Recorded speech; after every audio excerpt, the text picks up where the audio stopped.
Salut à tous, c'est Otsuki. Dans cette vidéo, je vais faire un bilan sur Brave parce que ça fait justement un peu plus de 7 mois que j'utilise le navigateur et il y a 7 mois, j'avais justement sorti plusieurs vidéos où je parlais justement de Brave, de son jeton BAT, la façon dont on peut faire des retraits et aussi comment maximiser les gains.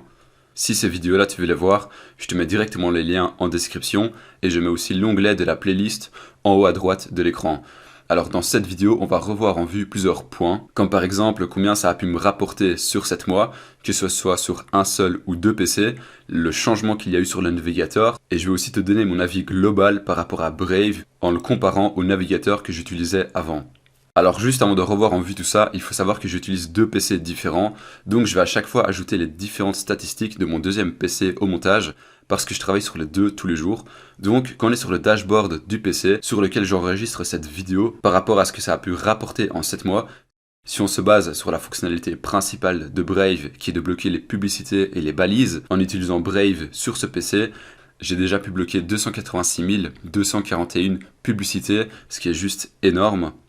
Et toutes ces publicités ont en fait pu faire gagner 4 heures. Alors ces heures-là, ça prend en compte le temps de chargement des pages web sur lesquelles il y a des publicités. En gros, si j'avais utilisé par exemple Google, j'aurais dû passer 4 heures à attendre le temps que les publicités chargent complètement jusqu'à ce que la page web soit 100% optionnelle. Et sur mon deuxième PC qui n'est pas un laptop mais c'est une tour, alors j'ai pris note des chiffres juste avant de commencer à tourner la vidéo, donc c'est peut-être pas les mêmes résultats que ce que je vais dire maintenant, mais j'ai déjà pu bloquer presque 150 000 publicités et ça m'a fait gagner déjà plus de 2 heures. Donc si on additionne les heures gagnées, on a un peu plus de 6 heures au total.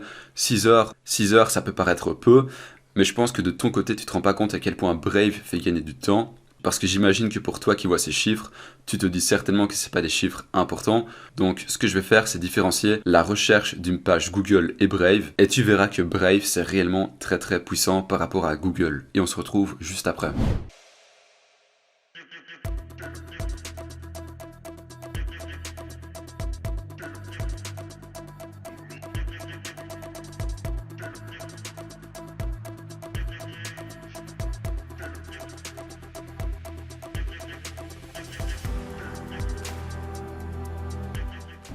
Ensuite, maintenant, si on passe à l'aspect des bénéfices que ça a pu me rapporter sur 7 mois sur les deux PC différents, pour ça, on va sur la fiche ici et on clique sur paramètres de récompense. Et tu peux voir que ça a déjà pu me rapporter 98 587 $, ce qui équivaut à 150 000 jetons BAT. C'est juste un chiffre monstrueux. Non, évidemment, je rigole. Si je reload la page, on peut voir que je suis simplement à 15 $, ce qui équivaut à 22 BAT.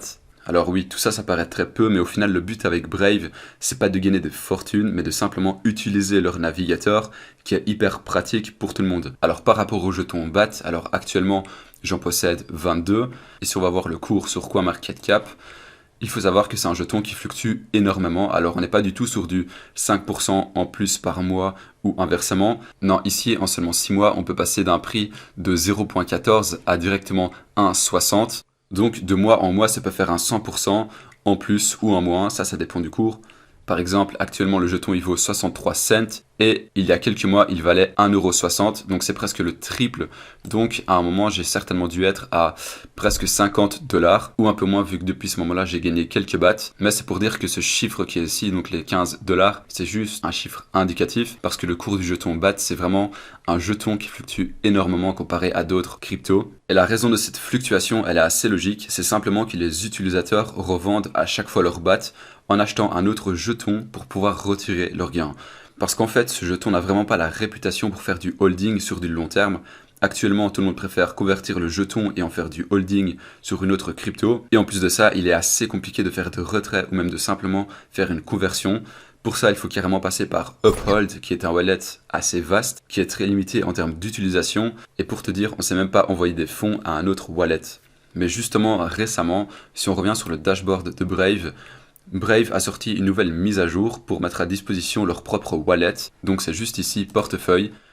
En fait, portefeuille c'est leur propre wallet, donc c'est le wallet Brave. Il s'avère que les problèmes que je viens de te citer, ils ont été résolus. Donc là tu peux voir que j'ai 0 BAT, c'est normal. C'est parce que ça n'a pas pris en compte les bénéfices que j'ai pu faire avant que le wallet soit ajouté à Brave. Donc maintenant, plus besoin de passer par Uphold, qui est pour être honnête un wallet tout pourri. Et maintenant tu peux directement sur Brave acheter, envoyer ou échanger des jetons. Ça c'est hyper pratique parce qu'avec Uphold on savait même pas envoyer ou échanger de jetons. Donc maintenant, quand tu as tes gains et que tu les as convertis ou quoi que ce soit, tu les envoies simplement à une autre adresse et c'est bon. Et par rapport aux wallets que tu pourrais utiliser, personnellement, je te conseille de les envoyer sur un wallet où tu peux faire du stacking de crypto. Parce que si tu as regardé déjà quelques-unes de mes vidéos, le stacking c'est quelque chose que je prône énormément et c'est franchement la meilleure solution. Comme ça, tu fais travailler les BAT que tu as envoyés et convertis en par exemple un stablecoin, histoire que tu fasses un rendement annuel fixe. Et si tu veux en savoir plus sur le stacking, j'ai déjà sorti pas mal de vidéos où j'explique plein de choses différentes. En description, tu peux retrouver des liens, de plusieurs liens affiliés de différents wallets pour faire du stacking. Et sinon, tu peux aller sur la chaîne, là tu vas retrouver plein de vidéos. Et pour terminer, vu que ça fait plusieurs mois que j'utilise ce navigateur, je peux te donner mon avis global sur Brave. Alors mon avis, il est assez simple. Pour ma part, Brave, c'est actuellement le meilleur navigateur disponible sur le marché. En fait, ce navigateur, si on enlève la partie rémunération, il a strictement rien de complexe. C'est juste un navigateur simple et sans pub, et tu sens réellement que tu n'es pas observé et que c'est hyper sécurisé. Parce que oui, en fait Brave, vu qu'il n'y a pas de publicité, alors forcément ils n'ont pas du tout besoin de capter ton centre d'intérêt et de savoir ce que tu fais pour faciliter le ciblage de publicité.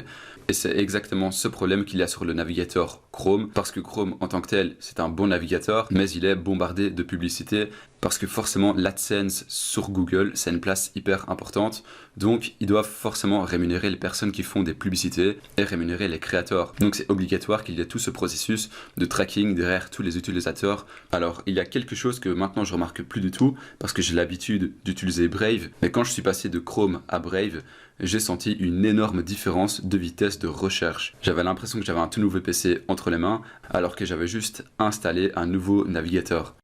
En fait, l'avis que j'ai sur Brave, c'est un peu le même avis que j'ai pour Spotify. Si tu utilises Spotify, si on est objectif, c'est impossible que tu puisses dire qu'il y a une meilleure plateforme de streaming, tout simplement parce que ça n'existe pas. Spotify a absolument tout pour satisfaire les utilisateurs, et chercher une autre plateforme de streaming, en fait, ça sert strictement à rien, parce qu'en utilisant Spotify, tu utilises le plus haut potentiel que peut avoir une plateforme de streaming. Et avec Brave, c'est tout à fait pareil. En fait, c'est pas possible aujourd'hui en 2022 d'avoir un meilleur navigateur que Brave, puisqu'il possède tous les avantages que d'autres navigateurs n'ont pas. Tu peux essayer de chercher mieux, mais si tu es objectif, tu ne trouveras pas, parce que tu n'as pas besoin de plus au final. Ce que Brave te donne, c'est simplement ce que tu as besoin. Parce que quand tu fais tes recherches sur un navigateur ou que tu travailles grâce à un navigateur comme Chrome par exemple, toi, tout ce que tu veux, c'est faire tes recherches de pages web sans qu'on commence à t'emmerder avec les cookies, les publicités et le tracking. Et c'est exactement ce que Brave fait. Quand tu utilises Brave, en fait, tout ce que tu fais, c'est naviguer sur Internet. Alors, c'est la fin de la vidéo. Si elle t'a plu, tu peux y mettre un j'aime et aussi la commenter, histoire qu'elle monte un peu plus dans le référencement. C'est tout, Tsuki. À très bientôt.